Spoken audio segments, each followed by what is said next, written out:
तो सभी मसीह भाई बहनों को जय मसीह की। और मेरा नाम है शिवराम और मैं जिंदा वचनों की ओर लेके जाना चाहता हूँ, परमेश्वर के वचनों की ओर। तो मेरे प्रिय प्रियो, तो देखते हैं अपन पुराना नियम उत्पत्ति का पहला अध्याय का 14, 15 और 16 वचन पढ़ेंगे। तो मेरे साथ बन रहे मेरे प्रियो। जैसे वचन क्या कहता है मेरे प्रियो, वचन क्या कहता है? फिर परमेश्वर ने कहा, दिन को रात से अलग करने के लिए आकाश के अंतर में ज्योतियां हो, और वे चिन्हों हो, और नियत समयों और दिनों और वर्षों के कारण हो। और वे ज्योतियां आकाश के अंतर में पृथ्वी पर प्रकाश देने वाली भी ठहरे। और वैसा ही हो गया। तब परमेश्वर ने दो बड़ी ज्योतियां बनाई, उनमें से बड़ी ज्योति को दिन पर प्रभुता करने के लिए और छोटी ज्योति को रात पर प्रभुता करने के लिए बनाया, और तारागण को भी बनाया। Hallelujah, hallelujah, hallelujah. धन्यवाद देते हैं उस खुदावन का, जिसने हमारे लिए दो बड़ी ज्योतियां बनाई जो दिन पर और रात पर प्रभुता करे। हालेलुया।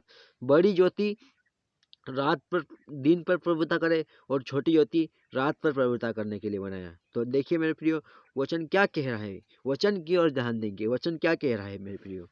वचन यही कह रहा है, फिर परमेश्वर ने कहा, दिन को रात से अलग करने के लिए, यानी दिन को रात से अलग करने के लिए आकाश के अंतर में, यानी आकाश जो है उसके अंतर में ज्योतियां हो, और वे चिन्ह हो।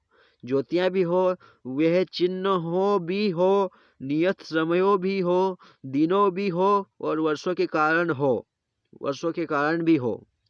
और वे ज्योतियां आकाश के अंतर में पृथ्वी पर प्रकाश देने वाली भी ठहरे। जैसे वचन क्या कहता है मेरे प्रियो, कि वे ज्योतियां आकाश के अंतर में, यानी आकाश के अंतर में पृथ्वी पर, यानी ये जो पृथ्वी है, ये गोल पृथ्वी है। आकाश के अंतर में जो ये पृथ्वी है वह गोल है, उसके अंतर में, यानी उसके अंतर में मतलब कि पृथ्वी पर प्रकाश देने वाली भी ठहरे। और वैसे ही हो गया, यानी जैसा परमेश्वर ने कह दिया वैसा ही हो गया। तब परमेश्वर ने दो बड़ी ज्योतियां बनाई, यानी परमेश्वर ने दो बड़ी ज्योति बनाई, और उनमें से बड़ी ज्योति को दिन पर, यानी एक जो बड़ी ज्योति थी उसको दिन पर प्रभुता करने के लिए, और जो छोटी ज्योति थी उसको रात पर प्रभुता करने के लिए बनाया। और तारे भी बनाए, यानी तारागण भी बनाए। ये सब बनाया, परमेश्वर ने कहा और हो गया। शब्दों में ही परमेश्वर हो गया काम। जैसे परमेश्वर ने कहा वैसा ही हो गया। तो मेरे प्रियो बनी रहिए इस वीडियो में। जैसा कहा वैसा परमेश्वर ने, ये सत्य है और ये जीवते वचन है। हालेलुया। इन्हें कोई अपवित्र नहीं कर सकता, ये पवित्र वचन है। हालेलुया। ये जीवते हुए वचन है। हालेलुया। इस दुआ प्रार्थना को कह के, इसे मुंह से अंगीकार करके, इसे प्रभु की सेवा जान करके सच्चे हृदय से करता हूँ। आमीन।